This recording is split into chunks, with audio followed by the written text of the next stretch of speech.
लेकिन अब जब ईरान की मीडिया ने खामनेई की मौत की पुष्टि कर दी है, अब ये कि उनका सक्सेसर कौन होगा, अगला सुप्रीम लीडर कौन होगा और कौन सा कमांड स्ट्रक्चर अब आगे बढ़ेगा ईरान में।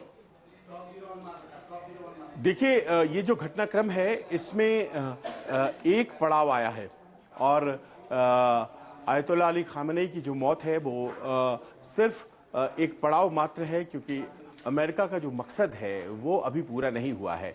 CIA की तरफ से और पेंटागन की तरफ से जब ये प्लानिंग हो रही थी कि कैसे हमें अप्रोच करना है और किस तरह से हमने बोलने हैं, तो उस वक्त ये ब्रीफ किया गया था। ऐसी खबरें आ रही हैं अमेरिकन प्रेसिडेंट को कि ये बात संभव भी है, असंभव भी है, लेकिन सबसे ज़्यादा ज़रूरी है कि हम खामेनेई को जब डिकैपिसिटेट करें तो हम इस बात को भी सुनिश्चित करें कि वहाँ का जो मिसाइल, वहाँ की जो ईरान की जो न्यूक्लियर फैसिलिटी, उन सब को हम कैसे कब्जे में लेते हैं या फिर उनको हम कैसे बर्बाद करते हैं। उनको ये पता था कि जब खामेनेई नहीं रहेंगे तो उसके बाद जो भी व्यक्ति आएगा वो खामेनेई से भी ज़्यादा कट्टर, वो खामेनेई से भी ज़्यादा इजराइल और अमेरिका के ख़िलाफ़ होगा।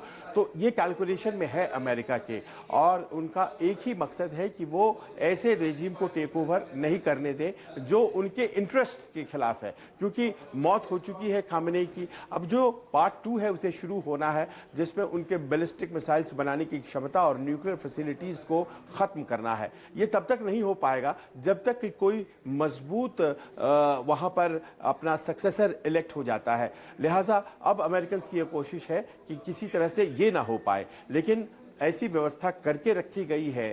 ये काफ़ी दिनों से चर्चा में है आयतुल्लाह खामेनेई के द्वारा। वो वैसे भी उम्र के ऐसे पड़ाव पर थे जहां पर कि सक्सेशन प्लान पहले से तैयार था। वो 86 वर्ष के थे, बहुत अच्छा स्वास्थ्य नहीं रह रहा था उनका, लिहाजा उनकी अपनी एक सेकेंड लाइन, थर्ड लाइन उन्होंने बना करके रखी है। अब यही देखना है कि फर्स्ट लाइन जब उनके साथ वाइप आउट हो गई है और बहुत से ऐसे जनरल्स जो कि बहुत मजबूती से संभाल सकते थे वो नहीं हैं, और सिर्फ सबसे बड़े जो सुप्रीम काउंसिल जो है उसके नेता अली लारिजानी वो जिंदा हैं, तो देखना यही है कि आखिरकार कैसे कंट्रोल होता है, कैसे वो स्थायित्व आता है और वो संतुलन फिर से प्राप्त कर पाता है ईरान। क्योंकि अब यहाँ के बाद अमेरिका और इजराइल कोई एक अवसर नहीं छोड़ने वाले हैं जिसके तहत वो ईरानियन रेजिम को खत्म न करें। जी।